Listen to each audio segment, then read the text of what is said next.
Salutations fam, DarkslayerArim here. So I was having a conversation with one of my friends about improving in fighting games. And thinking back on it, how do most people measure their improvement in the first place? For many, it's their win-loss ratio. And on paper it makes sense.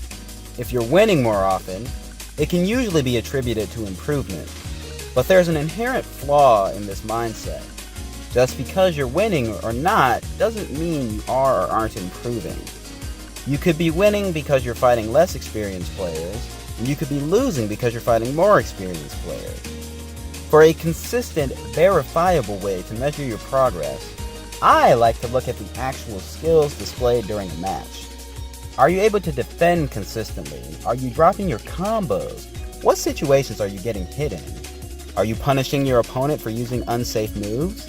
Are you panicking and throwing out predictable options in scramble situations? These are the things you should be looking beyond whether or not you're winning or losing the match. But how can you verify how well you're doing in that regard? Save your replays, but make sure to watch them when you're no longer in the moment of the match. Because if you watch them right after the match ends, you're just going to look for a specific moment in the match rather than look over the match as a whole. You want to be able to give a solid answer of what happened in the match, and you want to have a verifiable measure of how often certain situations were a problem. For those unaware, in order to save replays automatically, you need to go to the in-game settings and turn auto-save replays to on. Now back to going over your replays. If your opponent threw out 20 overheads, how many did you block? How many did you reflect? How many did you get hit by? If you dropped a combo, how often did you drop the combo? How often did you get hit? What were you doing when you got hit? Keep track of all that, and if you don't like the numbers you're seeing, you know what to work on in training mode. For me, when I study my own replays, I look for situations where a large shift in momentum happened. This could be me failing to defend against a block stream, whiffing a move and getting punished for it, or failing to kill a character due to dropping a combo. Further elaborating on each of these situations, if you're getting opened up by a block stream, you need to lab out your defensive options against it. Which ways do you need to block? What mix-ups can they go for? Are there gaps where you can reflect or spark to escape?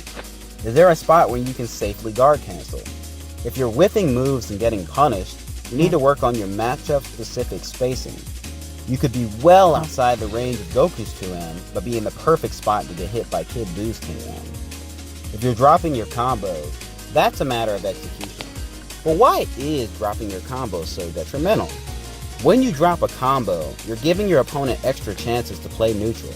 You're also failing to limit their options by killing their characters and taking away their assists. While you should definitely experiment as much as possible while in the lab, in an actual match, you should only go for combos you can perform at least 8 out of 10 times in the lab. In training mode, you aren't going to be dealing with the stress of an actual match, and it'll be a lot harder to land your optimal starter on an opponent that isn't just standing completely still. So you want to find a balance between damage and consistency.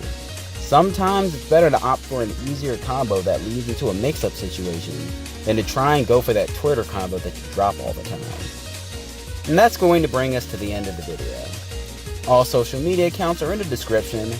If you learned anything from this video, share it with your friends, subscribe to the channel and hit the bell icon to stay notified of all future videos. If you have a suggestion for a future video, a question regarding this video, or anything else, leave a comment down below. Thanks for watching, and have a wonderful day.